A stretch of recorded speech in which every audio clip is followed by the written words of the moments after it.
afternoon and welcome to one and all for joining us here today in what is going to be the first event ever held at Vito Capizzo Stadium.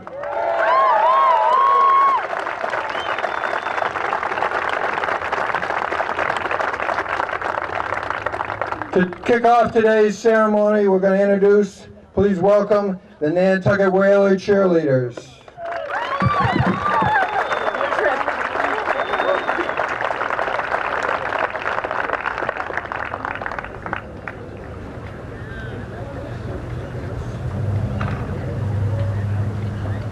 Cheer for Coach Capizzo! Let's go! Coach Capizzo! He's our coach! He's the coach that does the most. The man of whom we always boast. That's our coach! C-A-P-I-Z-Z-O! Coach Capizzo!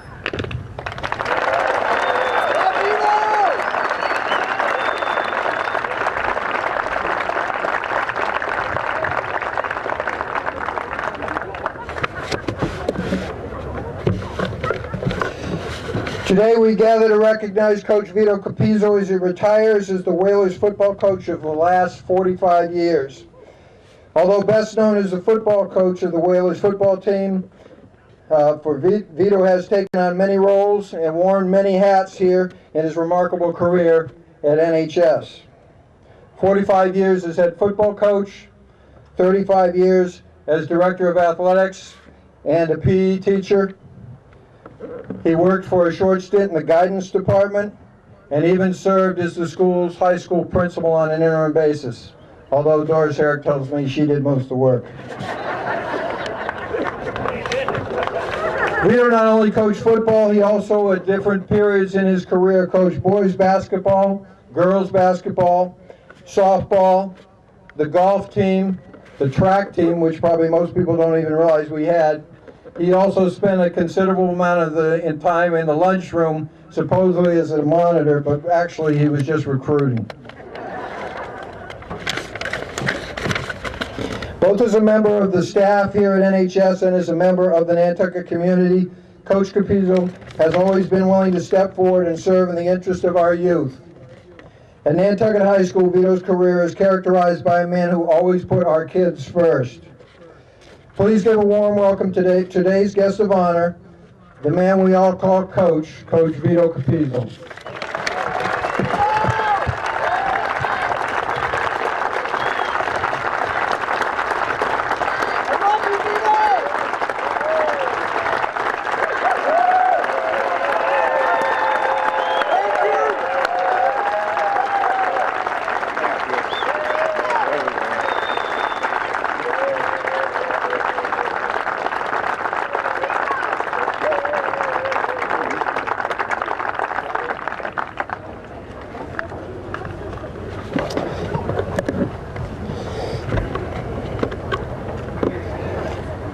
As the saying goes, behind every good man is a good woman. This certainly holds true in the case of Coach Capizzo. The woman that Vito refers to as his roommate has always maintained a quiet presence behind him while supporting the man that she loves both through the good times and the bad times. Please give a warm welcome and help us in recognizing Vito's wife, Barbara.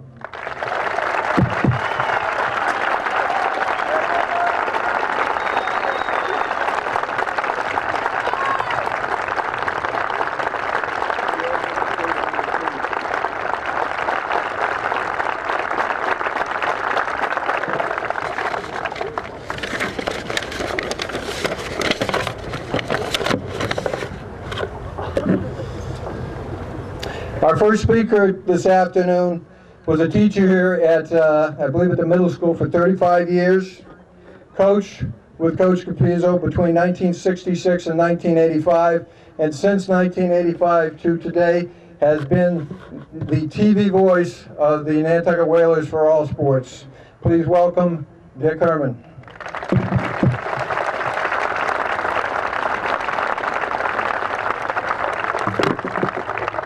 Good afternoon and thank you. Coach Capizzo, 45 years, 293 victories, 440 games, 8 ties. We'll get back to those ties in a moment. He's only had 1 tie in the last 32 years, so he got away from that. But, you know, things that he has accomplished here, and will be remembered for years to come. You know, a lot of people think that Barnegie put Nantucket on the map, but I beg to differ. Vito put Nantucket on the map, and to quote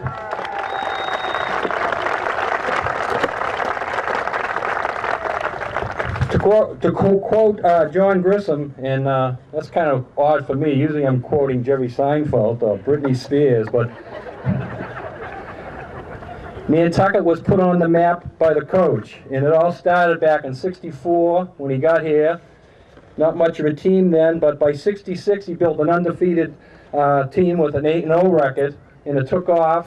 And I got here in '66, and Vito got me aboard and helped scout and get me ready to take over and help him in 1970 when the Mayflower League was formed. Vito was instrumental in starting the Mayflower League. 5 teams back then: Blue Hills, Vineyard, who was not a big rival at that time, P-Town, which was the big rival, Southeastern Nantucket. And P-Town, you know, the big rival, walked off the field 3 years later as Nantucket was beating up on them, and that's a story for another day. But other teams joined the league. You know, Ponica came in, Norton came in, Manchester came in. Manchester became the big rival, and in those days, they had to go through Nantucket to make it to the Super Bowl. And none of those teams, as big as they were, ever made it to the Super Bowl out of the Mayflower Lodge. All of them went to Super Bowls after they left the Mayflower League, but they could not beat Nantucket here, and that's one of the reasons they left. Nantucket had a string of 23 straight wins starting in '79. They also had a home record over, well, the '79 team was one of the highest scoring teams. I like to think of one of the best teams that never went to the Super Bowl. They scored 334 points. And then the defense set in. From '79 to '84, Nantucket had a 56-7 record, and they had 31 shutouts during that time there. So people are finding it hard, and the Nortons and the Apponequets and the Manchesters could not win here in Nantucket.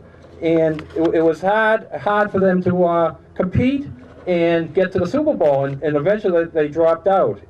Some of the best battles that Nantucket had was with Manchester, and they became the big rival. And when they dropped out, Nantucket was looking for a new rival, and hence the start of the Island Cup with the Vineyard was born.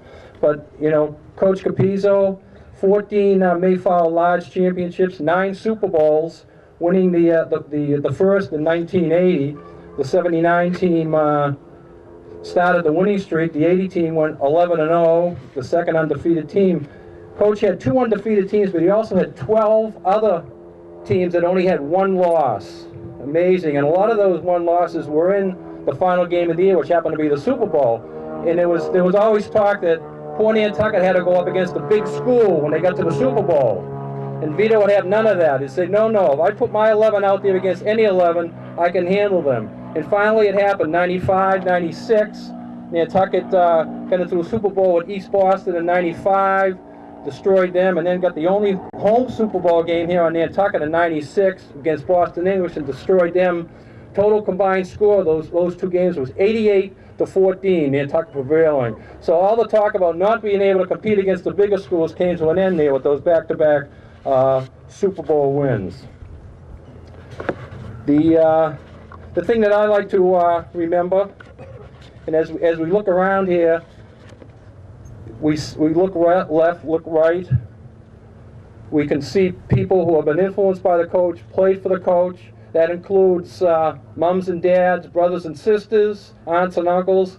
And I mentioned the ladies because Vito always counted these ladies here in front of me, the cheerleaders, as the 12th play. He loved the cheerleaders, and he always said that they always won a few games for him here and there. When the going got tough, turn to the cheerleaders, keep the squad going, and they did the job. Vito loved the cheerleaders and credits them for victories over the years. So keep it up, girls. We love you.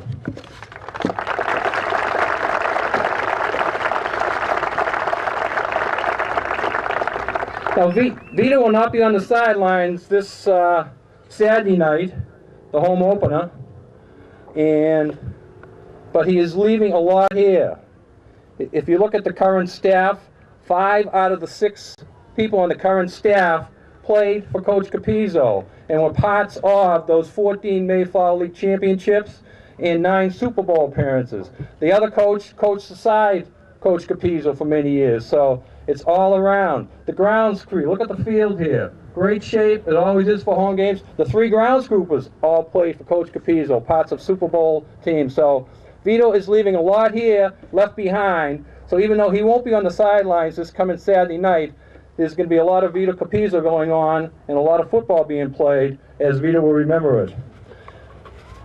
Also, other people involved in the school system who played for Coach Capizzo on championship teams, the softball coach, AD, the basketball coach, boys and girls, and the baseball coach. So there's a lot of Vito spread all around in this school, and that we'll be remembered for. Now, going back to those ties, the first game I coached officially with Vito was in 1970. Immaculate Conception came down. You know, if there was a point spread in those days, Immaculate Conception was probably favored by 2 or 3 touchdowns. You know, I don't know if they had point spreads back then, but they were a good club, and we held them to a 6-6 tie. And so after the game, I go over to Vito and I said, "Well, not bad for the opener this year." And he looked at me and he says, "Hell, a tie is like kissing your sister." I never had any sisters. Vito never had any sisters. I had no idea what he was talking about. But as I said, Vito had 8 ties, but only 1 in the last 37 years, so we got away from kissing your sister. But in Vito's memory and for football, if you have a sister, go home and give her a kiss. If you don't have a kiss, give your kid a kiss, give mom a kiss, give grandma a kiss, and say it's in the name of Coach Capizzo. Thank you.